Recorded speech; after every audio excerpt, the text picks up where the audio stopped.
Kid Congo Powers. And we'll be doodling. Okay. There I am. Okay. Hi. Hi there, Tyler. How are you doing? Good. Wait, I have to turn mine off. So we may have some feedback. Let's see. Can I turn my... I have to get away from you. How dare you? It's very crazy sounding. Hi. Hi. Hi, everyone. Look at, we are here with the dinosaurs. Can we see I'll the let's dinosaurs? show them where we are. Here's the brontosaurus.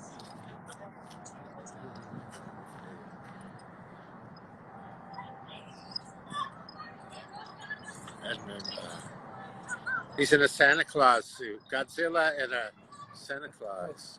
Oh, thank you very much. Thanks, Messiah. I appreciate that.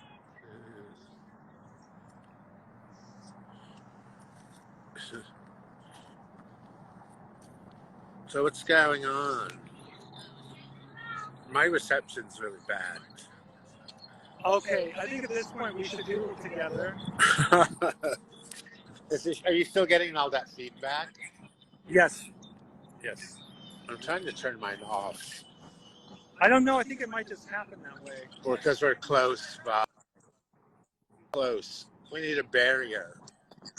I'm going to go over here. Do you want to draw over there? No. Did it stop? I'm not hearing it.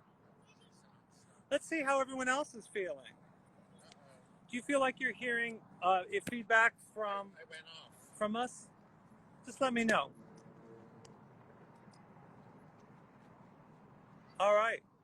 No, you're still on, kid. Okay. Yeah. I think it's fine. You can just do what you're doing.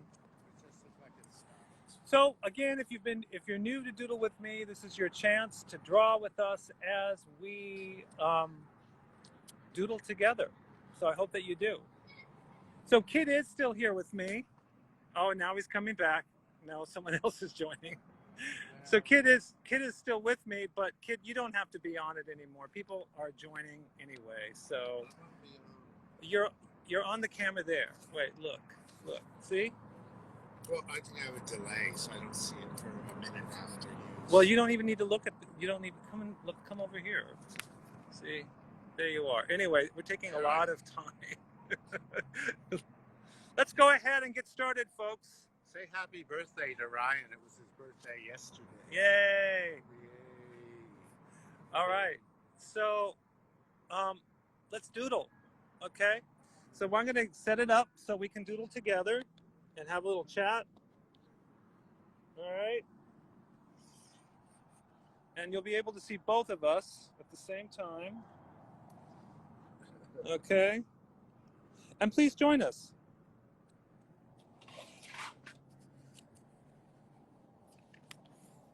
Hopefully you can hear us. We might have to talk a little louder, kid. There you go. All right. I don't think my paper is in this shot. Yes, it is. It's in the shot. Okay. Yeah, everything's good. Oh, there it is. So, folks, we're going to do this for about 30 minutes, and then we're going to go back onto the road. To King Harbor, which was our destination, but we're happy to have everybody here. We hope that you join us in both conversation and drawing, and let's get started. That was okay. All right. So you're not going to sit down, kid? How are you doing? Yes, I'll sit down. Okay. We've got a hacker here. All right. Yeah.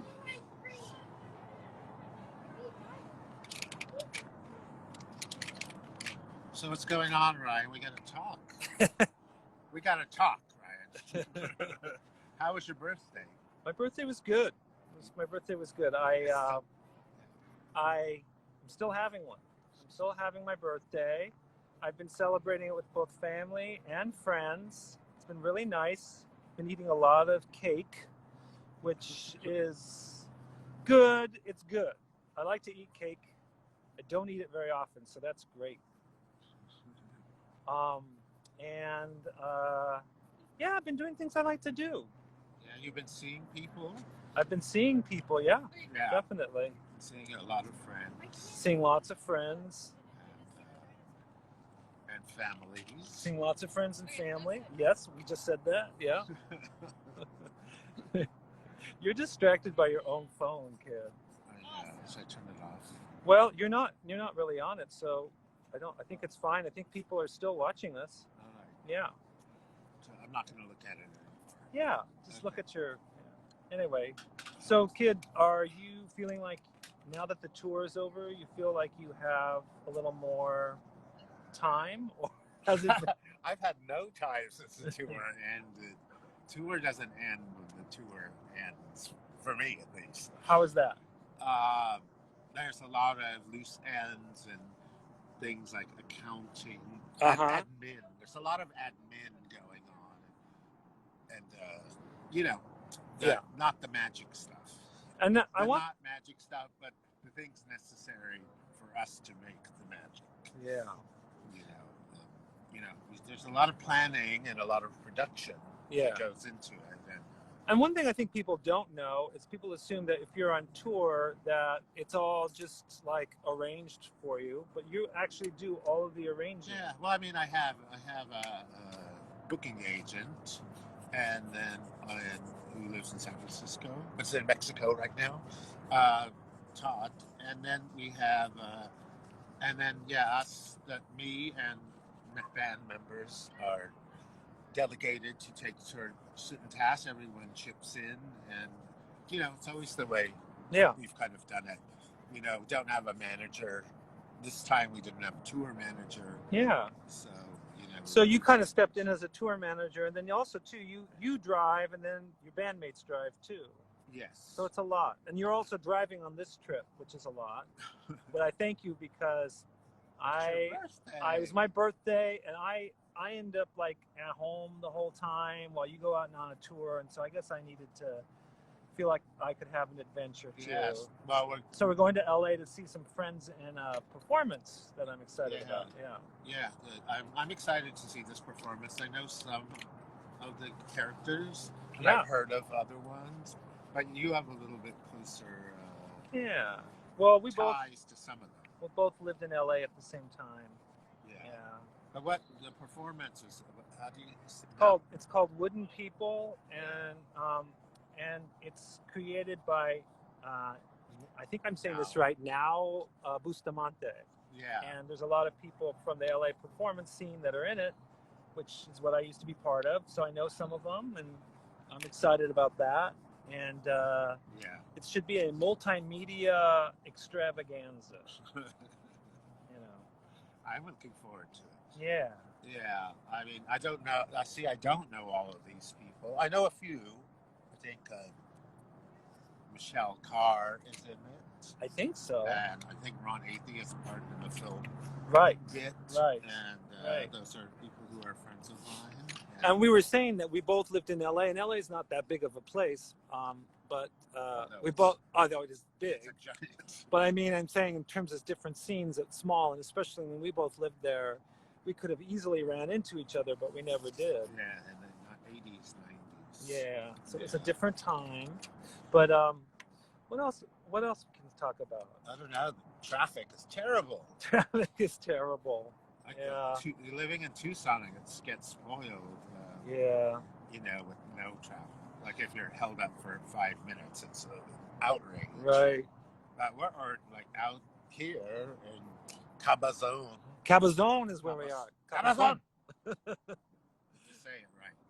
And then with the dinosaurs. With the dinosaurs, in case you missed it, we're going to look at the dinosaurs before we leave today. Yeah, we're sitting under some dinosaurs right now. We're sitting under some dinosaurs. Hopefully it's not too dark. A T-Rex. A T-Rex and a Brontosaurus. Not a Brontosaurus with Mark Baldwin.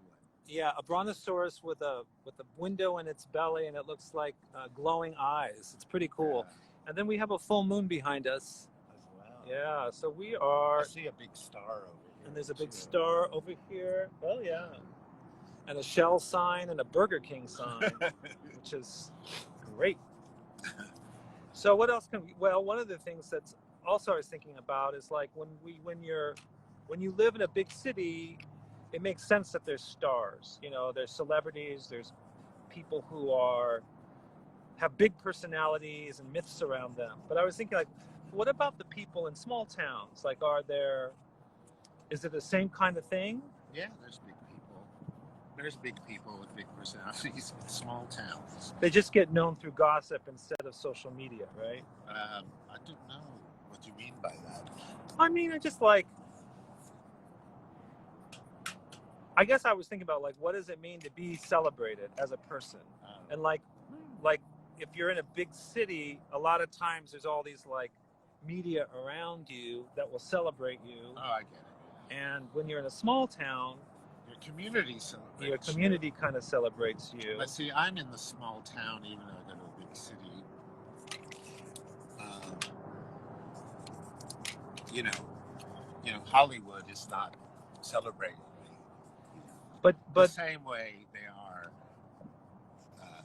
Ben Affleck. In a what? Ben Affleck. Oh, Ben Affleck. But at the same time, there's like, you have a mythology that's been built around you, right? I worked for that. You work hard on that mythology. Yes. Yeah. But I guess what I'm trying to say, real. But I'm trying to say is, like, when you're in a small town, like, do people have mythologies built around them? Well, yeah. I mean, tell me how. Like, do you remember in your hometown if there were people that everyone was talked about that were the celebrities of your La Puente? But the celebrities were like sports star, the sports people. And then also that there was a girl from our school, Joan Robinson. Joan Robinson? And she was on Soul Train.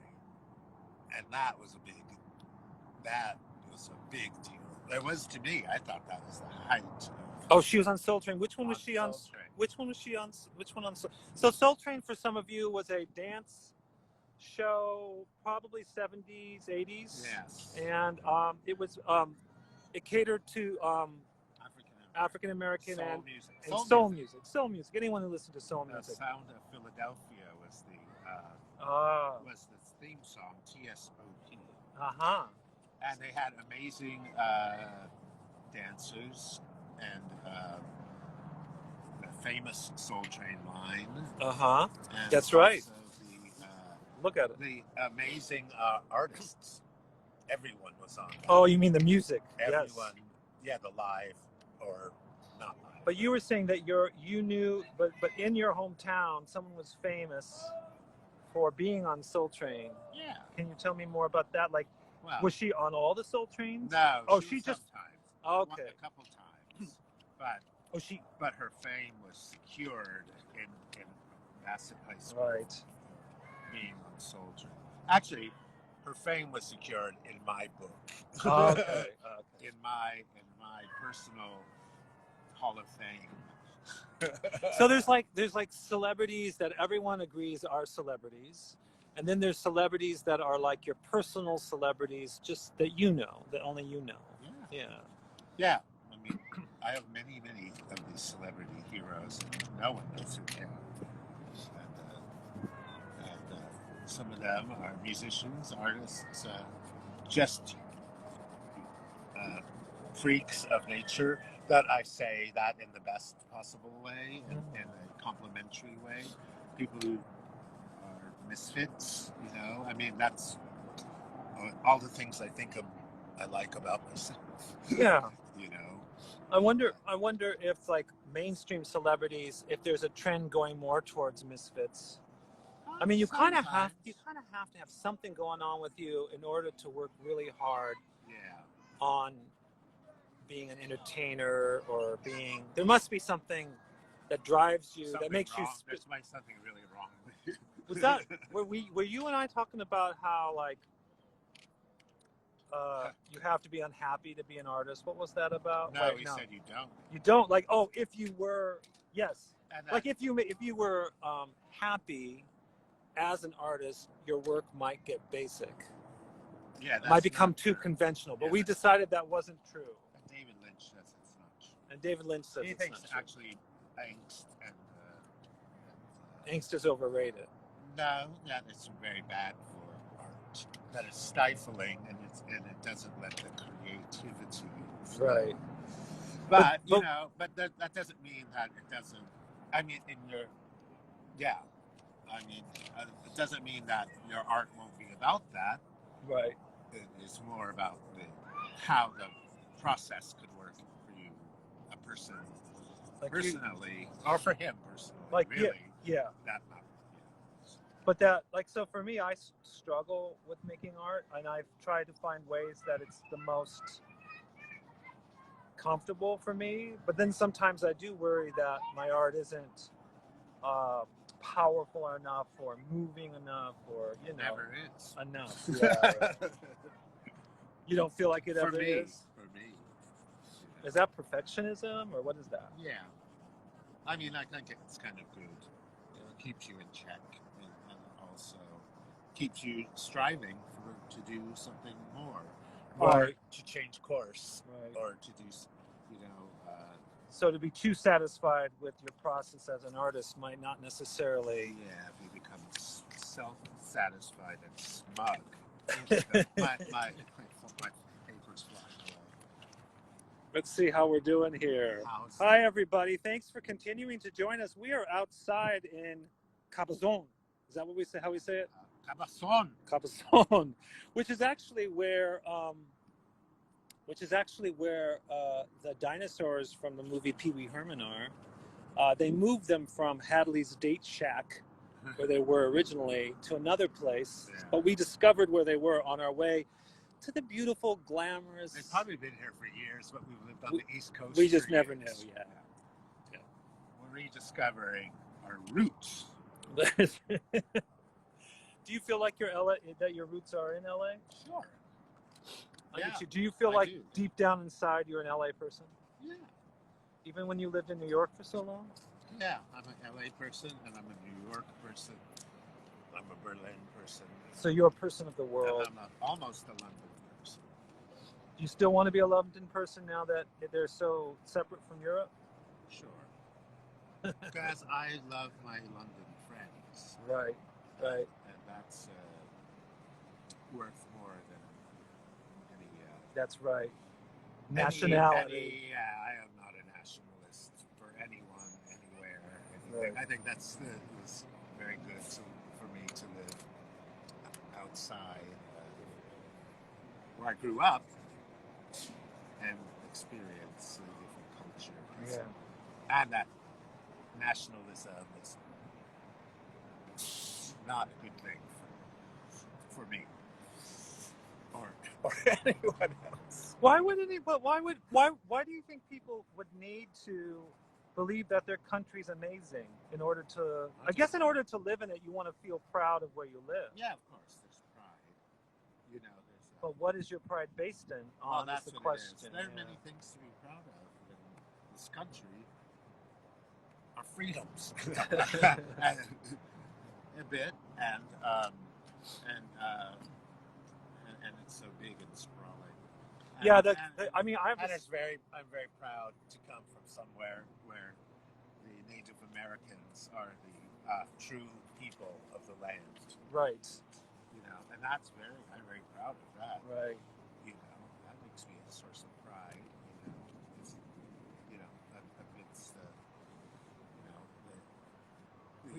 horrible colonization, but we have what has happened that goes on. And we have rich traditions that we still can learn about, that can still give us an identity that's connected more towards the beautiful and the nature landscape. The nature, again, goes back to native land, but the nature is amazing. Living in Arizona and getting to travel around, go to Grand Canyon or Bryce, Utah, or somewhere, and experience that, which I didn't because I was living on the East Coast or West Coast of Europe. Right. Kind of eschewing nature. Yeah, for quite a bit of my young life. How do you think it's changed? I mean, has it changed you to kind of not be in a city, but be in a more kind of rural environments? Do you feel like it's changed the way you think, or the way you... It's changed my appreciation of nature. Yeah. Like we're going back to nature. Back to nature. And yeah, sure. Yeah, living in the desert is so gorgeous and magical, and you feel it. Yeah. You know, that's the thing. The feeling has changed me. Yeah. So, it's changed the way I feel. Yeah. I don't know if it's changed the way I think. But well, maybe. I'm sure in some ways, and I'm curious to see how it will. I'm very. I get very influenced by my surroundings. I'm kind of spongy in that way. Yeah. You know. Yeah. And so, how already do you think the music I've been kind of making, and my band has been making, kind of has already been influenced. You know, with a lot more space and stretching out. Yeah. You know. Oh my God. If you hear screams, they're coming from the belly of the Tyrannosaurus Rex.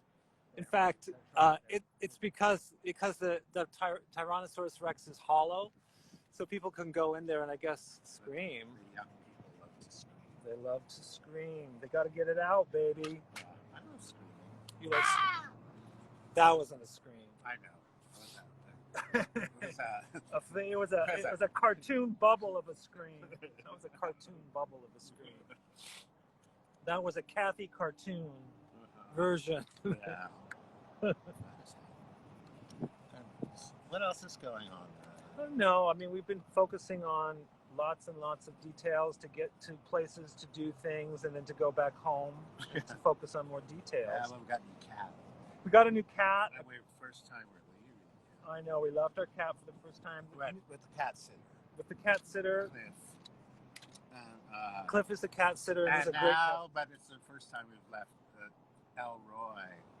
Elroy and Farouz together, and they are working out their relationship. Yes, they are. They're going. Okay, for you who don't know this, we have two cats. One is about a year and a couple months old, Elroy, and we've had him since he was a baby. We found him on our patio and raised him. Just humans. He never had other cats. Yes, he was a human-identified cat. And then we said, oh, he needs a friend, and so we got a friend for him, a 5-month-old crazy, maybe Burmese black cat. Yeah, we're pretending he's Burmese, but we don't have a lot of information about him. But he looks part. He's a baby panther. He's a baby panther, lots of energy, and then he is taking poor Elroy to task. Yeah. Well, see, Elroy, there's a pecking order. The pecking order is that Kid nurtured Elroy, so Elroy does attack you, but not the way he attacks me. Elroy thinks that I'm his plaything, and the problem is when we play together, I play rough with him. Sure do. Because it's like a macho thing. I want him to be tough, but then at the same time, I play rough with him so I can show him who's boss. But it doesn't help. He just starts to attack me even harder. Last night, before getting into bed, he attacked my knee like it was a hamburger. It was like the fangs and the claws were in it. And it was like not restful on my birthday evening. So, but now, the thing is... what you sow. But now I know. I'm learning a lot about my... And when he plays with the Farouz, the young cat, he never bites him or scratches him that hard. You know? No, yeah, he's very careful with Farouz, but Farouz is, wilder and knows. Has grown up with other animals. Yeah, and he's like street smart, so he's kind of showing, Elroy how to be a cat. Elroy how to be a cat, and Elroy's actually, it's good. I think it's good for Elroy. I think they're doing well. I think they're doing well, but we don't want to be in denial if something bad is happening between them. No, they need to go to cat therapy. We need to straighten them out. Yes, I think right now it's looking good to me. Their relationship is playful, antagonistic, and they're working out the pecking order because someone is more dominant than the the other. But then Right. sometimes Elroy is, they take turns. They do take turns. They do take turns. It's a spectrum. It's a spectrum of domination between them. And you know what's really strange too is like when I watch them do that, I think, are you and I doing that on some weird level, or do humans do that? Yeah. Like humans doing it, like constantly jockeying for position. And it's like I hate to think that way because I don't want to be a paranoid person and and I don't want to have my trust compromised with people. I want to relax around them and not think about that. But I do think there's an animal nature in people that maybe does the same thing, that animals do. I think 100%. Yeah. Like you can watch a Fassbinder film and it's like, that's kind of what's going on. In fact, basically all the characters in Fassbinder films are cats, just jockeying for different power relationships. So any cinephiles out there, you can actually use that idea to write an article or some kind of, because I am not going to do it. No one's going to care enough. But speaking of filmmakers, I'm very sad that Lina. That Blake Lively. Lina Wertmüller has passed away. But I know she's a very good run, and boy, those films are just the best. If you haven't checked out a Lina Wertmüller film, or Wertmüller, I say Wertmüller because I'm trying to be fancy, but Wertmüller. But if you haven't checked out those films, they are like both like erotic and anarchistic and feminist and beautiful celebrations of people and hilarious and irreverent and full of commentary, political commentary, and but not in a way that's preachy or that is like I'm right, you're wrong. It's more kind of like it's all those things. It's beautiful. It's like so many things. Yeah, and they look great. They've got great style, and she, like Pasolini, she always hires very good-looking male actors. Well, I think good-looking. Yeah, all of the actors are amazing. Yeah, it's a great stuff. So check that out if you haven't. Yeah, pay tribute. We're paying tribute to that. Get down on your knees and pray to Lina. Yeah, it's true. And recognize the genius. Now, there is a genius life. But you know what? Talking about genius life and people being inspiring to us, there's also like an importance to just say, this person took permission in their life to do something that I would never do. And so it inspires me to want to do more. Like, not put pressure on myself to be something I'm not, but to actually try to find, like that person, try to find the thing in myself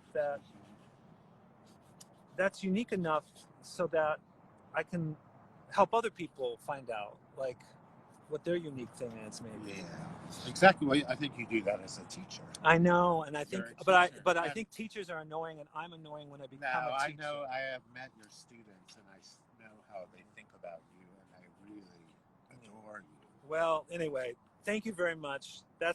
What's happening right now is I take the compliment. I take the compliment. It's true. I take the compliment. I acknowledge that it's true, but I also know it's my birthday, and right around like a few days before the birthday, a few days after the birthday, during the birthday, people say nice things to me. Oh, you're paranoid. Sagittarians also are a little paranoid, and they have a little bit of morbidity. Yes. I apologize. We are done with our time, so we're going to sign off by, here is our doodles. We hope that you doodled with us. There's just a few more doodle with me's for this year. We hope that you join again. I'm going to turn the camera around and you can see both of our beautiful faces. I hope folks are still here. Thanks everyone for joining. And we're at our halfway mark. We're gonna get. There we are. We're on our way to see things at King Harbor. We're going around, and I want to show you where. This is where we were doing our doodles with the dinosaurs and the moon, doodling together. hopefully with you. You know what? We're dinosaurs too. And thank you for coming. Next Doodle with me will be David Fenster, always on a Friday night. And David Fenster made Kid's last music video, so he's great and he's a great filmmaker. We hope you all enjoyed this. We hope you come back if you can. That will be next Friday, 5 p.m. Pacific Standard Time, 6 p.m. Mountain Standard Time, and 8 p.m. Eastern Standard Time. And it's been fun to share this little road trip with you, and hope that you have a great weekend and a holiday that's not stressful, but fun. Or if it's stressful, that you figure out how to make your stress fun. All right, bye. Mwah.